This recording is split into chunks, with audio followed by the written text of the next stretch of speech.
ఈరోజు మనం పెద్దలు చెప్పినటువంటి కొన్ని మంచి మాటలను విందాము.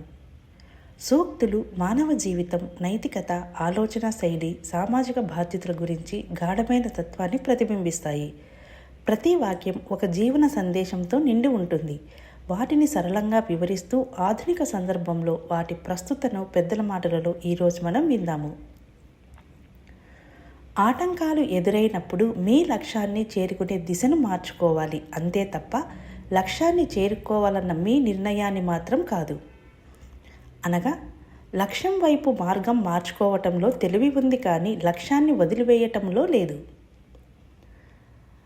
ఆరోగ్యకరమైన ఏ మనిషి అయినా తిండి లేకుండా 2 రోజులు బతకగలడు, కానీ కవిత్వం లేకుండా బతకలేడు. అంటే మానవుడికి భౌతిక ఆహారం కంటే ఆత్మకు ఆధారమైన కళ, సృజనాత్మకత అత్యవసరం. ఎవరైనా మనకు ఇచ్చేది తాత్కాలికమైంది, స్వయం కృషితో సాధించుకున్నదే శాశ్వతమైనది. అనగా ఇతరుల ఉపకారం అనేది తాత్కాలికం, స్వంత ప్రయత్నంతో సాధించినదే నిలిచిపోతుంది అని అర్థము. మనం ధర్మం గురించి, గౌరవం గురించి, హేతువు గురించి ఎన్నెన్నో మాట్లాడతాం. నిజానికి మన ఆలోచన ఈ భావనల్లో ఏ ఒక్క దానిని యథార్థ అంశముగా తర్జుమా చేయలేవు.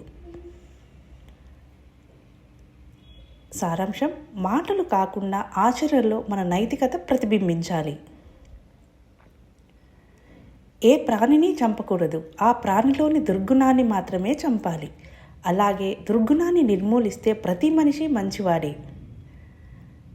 అనగా వ్యక్తిలోని దోషాలను విమర్శించండి, కానీ వ్యక్తిని తిరస్కరించకండి.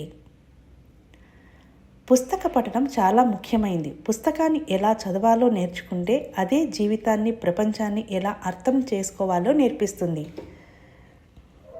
అనగా పుస్తకాలు జ్ఞానం మాత్రమే కాదు, జీవితాన్ని చూసే దృక్కోణాన్ని కూడా నేర్పిస్తాయి.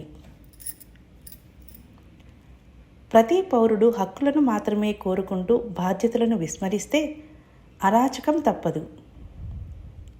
అనగా హక్కులు కోరుకోవటంలో బాధ్యతలు మర్చిపోతే సమాజం చెడిపోతుంది. ఒక ఉద్వేగానికి తన ఆలోచన దొరికినప్పుడు, ఆ ఆలోచనకు పదాలు దొరికినప్పుడు కవిత్వం వస్తుంది. అనగా కళ అనేది భావోద్వేగాలను సృజనాత్మకంగా వ్యక్తపరిచే ఒక మార్గం. భౌతిక శాస్త్రంలో ఉన్నవంత అసాధ్యమైన విషయాలు లేదా చాలా చిన్న విషయాలు అర్థమయ్యేంత వరకు అన్నీ అసాధ్యంగానే అనిపిస్తుంది. అర్థమయ్యాక చాలా చిన్న విషయంగా అనిపిస్తుంది. అంటే విజ్ఞానం అనేది అపరిచితాన్ని పరిచితంగా మార్చే ప్రక్రియ. ఏది అసాధ్యమో అనిపించినా సాధించిన తర్వాత సాధారణమే. ప్రేమ అదేంటి అత్యంత సహజమైన బాధా నివారిణి.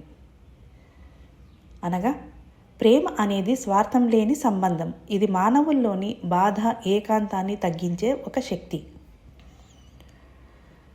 తనకు నచ్చిన పనిని మూర్ఖుడైనా బాగానే చేయగలడు, కానీ తనకు నచ్చని పనిని కూడా సమర్థంగా చేయగలిగిన వాడే అసలైన వివేకవంతుడు. అనగా సుఖదుఖాలకు అతీతంగా బాధ్యతలను నిర్వహించడమే నిజమైన జ్ఞానం. ఇక చివరి మాట: ఈ సూక్తులు కేవలం పెద్దలు చెప్పిన మాటలు కాదు, అవి శతాబ్దాల అనుభవసారం. వాటిని ఆధునిక జీవితంలో ఎలా అనుసరిస్తామో అదే మన ఎదుగుదలను నిర్ణయిస్తుంది. ప్రతి సందేశాన్ని ఒక సాధనంగా ఉపయోగించుకొని మనిషిగా సమాజంలో మెరుగుపడదాం.